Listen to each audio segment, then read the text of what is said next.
Hey, what's up, guys? I'm Rough Diesel, and welcome to my casting couch.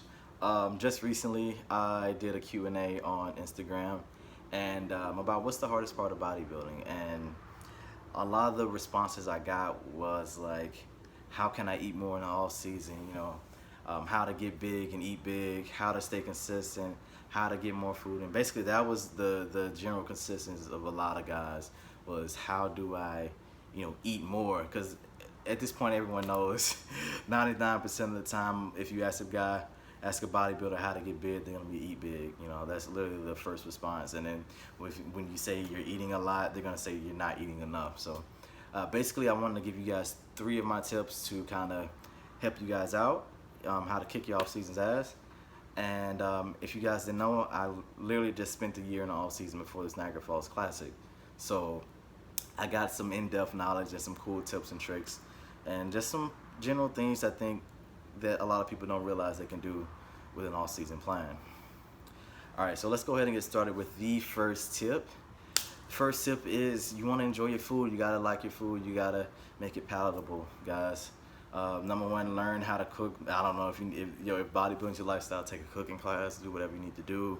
Buy spices, buy sauces that you need with that kind of match your calorie intake. They have low sugar ketchup, mustards are good, hot sauces, sriracha, green sriracha.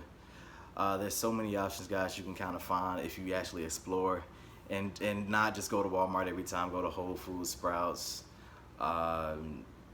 Publix, Target, wherever you need to go. All these stores tend to have different spices and sauces, and it's just a good idea to check out different things.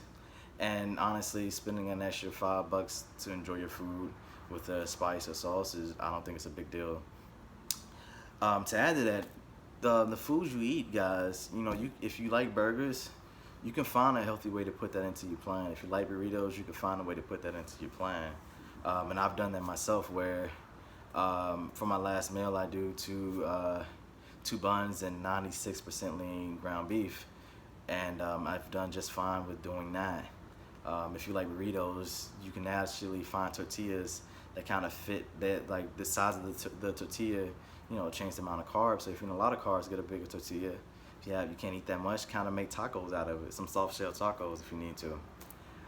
There's also what Matt gave me before he passed was a yogurt meal. So I would do Greek yogurt, granola, about 100 grams of fruit, and I would mix 2 scoops of whey in with that. That was probably one of my favorite meals ever. I did that for maybe 6 months straight, just that with varying the amounts over time. So if you like pancakes, you can do pancakes, guys. It's really just up to you guys what you do. Don't limit yourself. Usually, if you can cook it from home, then it's probably fine for you to eat, most likely. Don't go out and eat a lot because there's a whole bunch of added fillers or fats and different things like that can throw off your plan. But usually if you can make it home cooked, is usually fine. So that's the biggest thing, guys. Make food that you like. The next thing on the list, my tip number 2 is, as your calories and your carbs start to increase more and more, you're gonna have to find denser and denser foods. And I've been able to find a lot of foods that are very, very dense when you don't have to eat a ton of it to get the same amount of calories. So one food that's very, very easy to find, noodles or pasta. Personally, I did Koyo noodles from Whole Foods quite a bit. 2 packets would be about 100 grams of carbs. But pasta in general is very, very dense, guys. I remember when I first started bodybuilding, my first coach gave me spaghetti and meatballs. So guys, just be creative. That's totally fine to do as well if you make it right. There's also things like Kodiak pancake powder. Pancakes in general are very dense, guys. And I just love them. They're breakfast foods. I love breakfast. So if you guys want to do something like that, that's always a good idea. As well as some of the stuff I mentioned earlier, tortillas and granola are definitely dense, especially granola. If you can fit it in, trail mix is a great option. The dried fruits are very dense in carbs. Nuts are very dense, and they have a bit of macros of everything. So definitely that can help you get in the calories. I've actually seen a couple coaches start implementing juice quite a bit. Now, I would reserve that for maybe post workout, but it's still a good option to get some easy calories in as well. And speaking of liquid stuff, your intra workout is another good place to add in carbs where a lot of people don't think about it.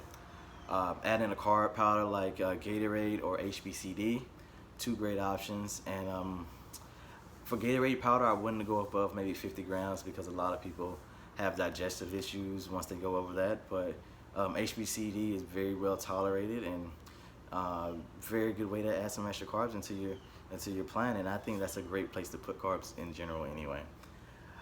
Besides that, probably my favorite thing, if your calories are really getting through the roof there, is apple pie filling or any filling in general. Literally one cup, just one cup of that pie filling is 75 grams of carbs. I would mix that with oatmeal or cream of wheat, throw in some protein powder, mix it up together. And if you're you're a big guy, you know, you pushing 250 or something, throw in some granola with it. And that's probably one of the densest meals you can make right there. And it tastes good, so that's a benefit as well. And the last tip, guys, a couple supplements. There's not many things I would recommend, to be honest with you, but anything that helps you digest your food better is a good thing. And another thing is the foods that you're already eating should be digesting well. Anyway, you shouldn't be getting bloated or definitely not gassy while you're eating. That lets me know right then and there that the foods you're eating don't agree with you, which is gonna screw up everything. If you're not digesting your food well, then nothing else is working well. You're not absorbing it well. So find foods that agree with your body first of all before you start adding in things like digestive enzymes and probiotics. But those are two things that are great to use as well. The digestive enzymes I typically like from Garden of Life. That brand was one of my favorite brands. They're great. Life Extension makes good products as well. Uh, Typically, another thing you can add, a thing that kind of slows down people's off season, is their glucose levels getting too high.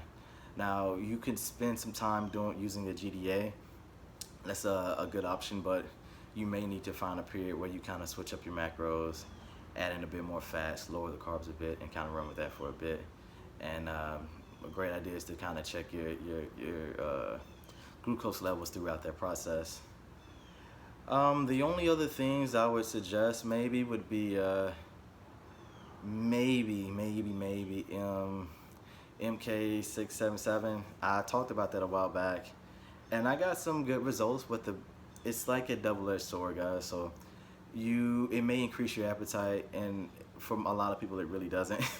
But it may increase your appetite, but at the same time it shoots your glucose levels through the roof, which in turn screws up the muscle building process, you know, completely. So you kind of have to test it out and see if it's a good product for you. For most people, it's not the best product, but for some people, it works very well. So just test it out, use some deductive reasoning, and see if it's a good choice. But guys, those are my 3 tips to make your off season successful. Eat big, get big, and make some gains. If you guys have any secret tips to how you make your off season great, let me know below. Like, share, and comment. And until next time, peace.